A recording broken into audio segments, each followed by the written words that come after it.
Hey everybody, this is Steve with Far Too Loud AV DJ. We are doing another unboxing video today. This is the Seismic Audio SA-12PS subwoofer. These are 12-inch powered subwoofers, I believe 200, so they're 200 to 250 RMS wattage.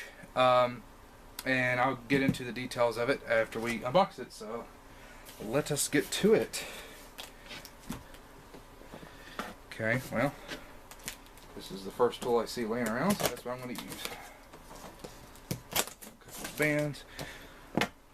Now I did get two of these. I'm going to start off just showing you one and use him as a pedestal pretty much. Let me get rid of these.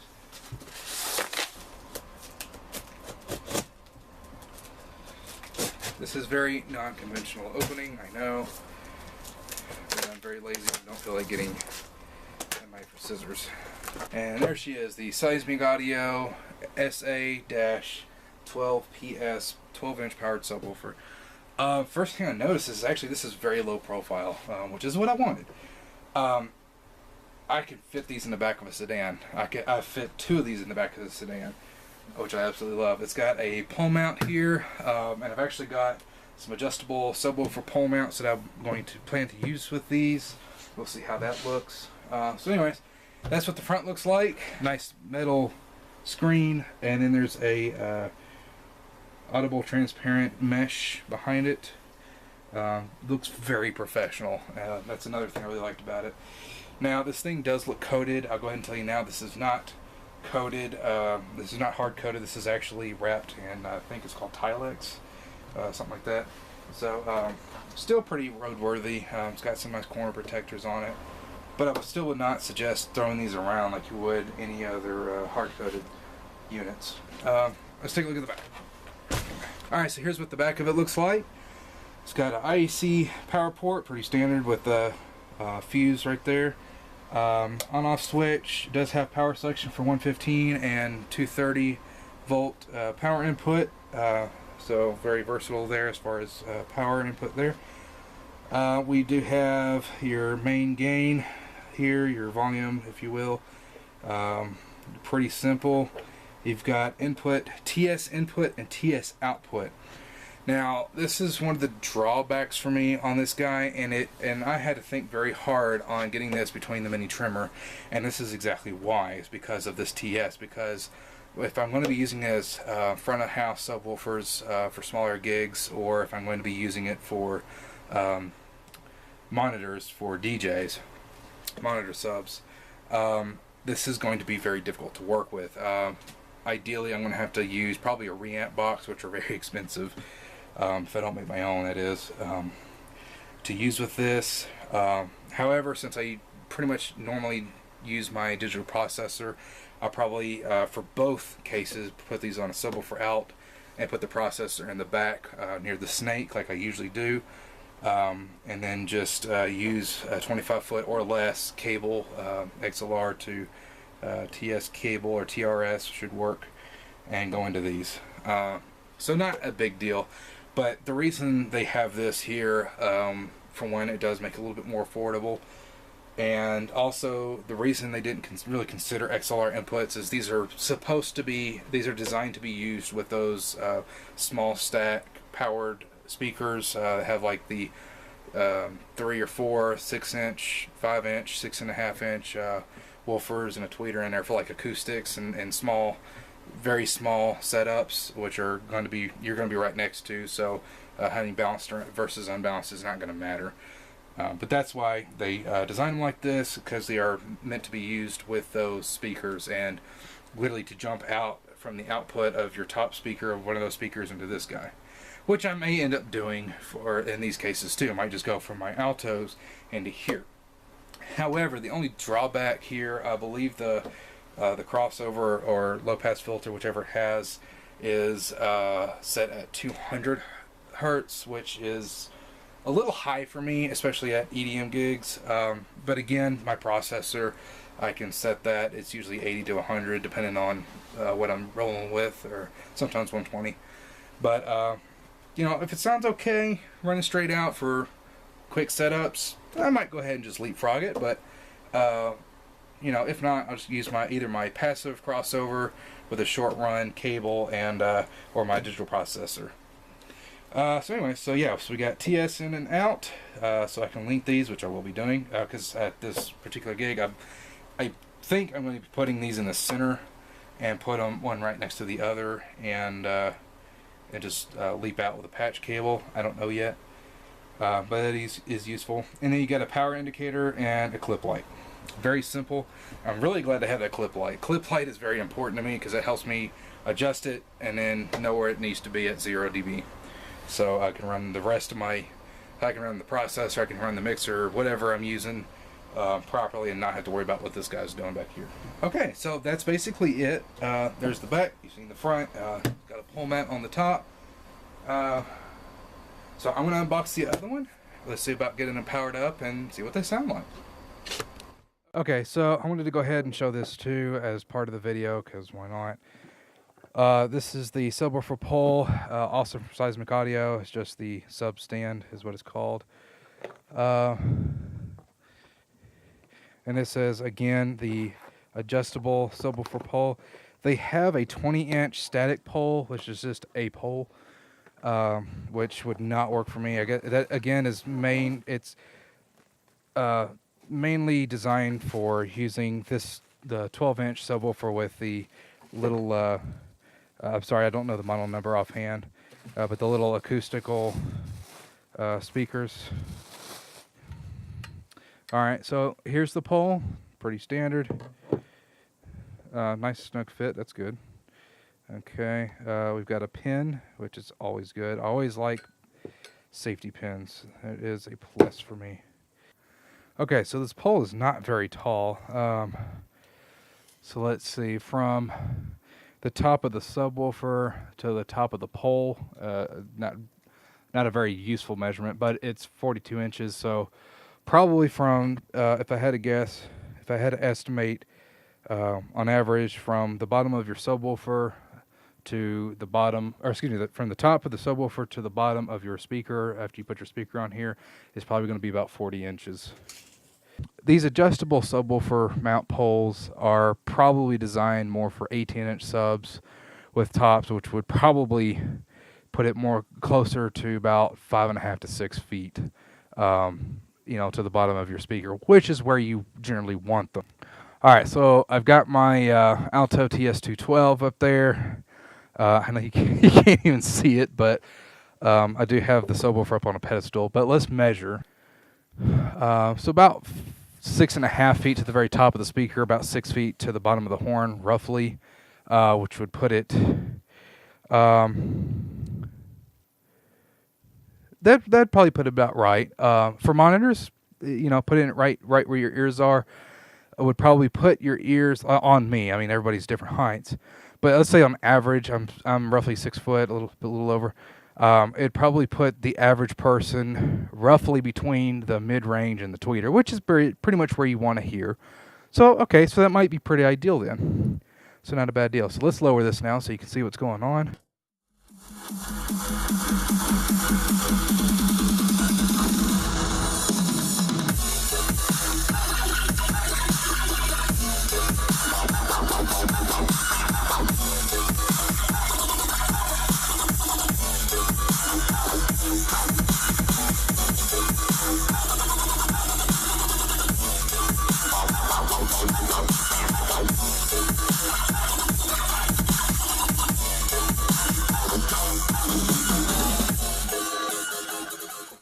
Impression with the dubstep,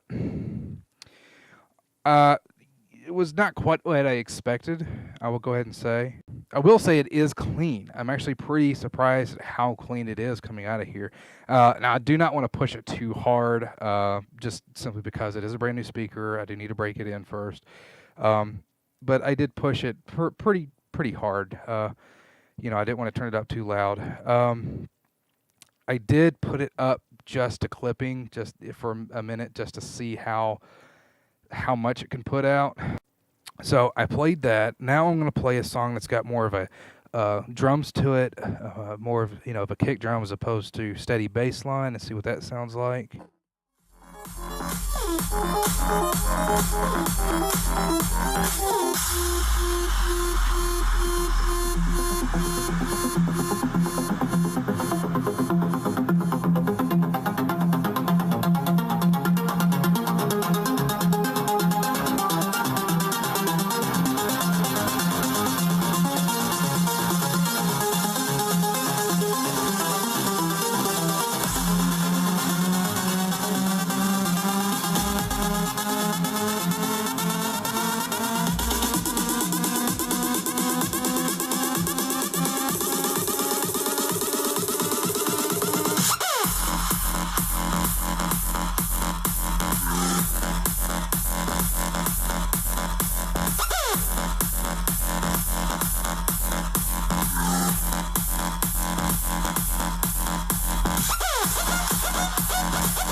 Okay, wow. Yeah, I definitely has to say with that house music, it's got a bigger kick to it. This thing did phenomenally. I didn't even have it turned up all the way, and it definitely had more to it. Because dubstep's going to have a little bit more of an excursion, a little bit lower of a frequency, and maybe once it gets broken in a little bit more, it might be able to do a little bit more, but not going to be much change at all, of course. But it did okay for the dubstep. It still covered that low end that the alto could not cover. But man, this thing gets low. I could tell in the house music, it's got a nice clean, punch with that kick, but it gets down low on those low frequencies. I would say probably down to closer to 35 hertz or so. I mean, I could hear it. It definitely makes a difference because I went back there and turned the volume off on the sub completely, listened to just the alto, and then turned it back on to hear the difference, and it definitely does make a difference. I will say it's a little unfair to pair this with the Alto TS212 because the Alto TS212 has got a really good it's got a really good mid bass punch, and which is why I bought these things because they sounded so great. I'd never have to EQ them unless I'm doing a little bit of room correction or something, which is very rare, honestly, with these things. But they got a really good, mid bass to them.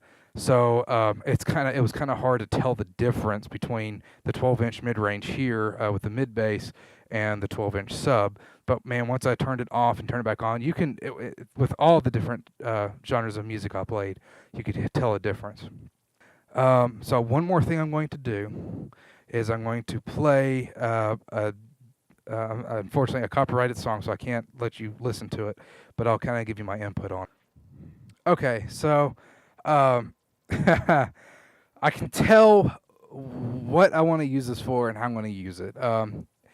Like I said, the dubstep with the low end excursion, it'll handle it.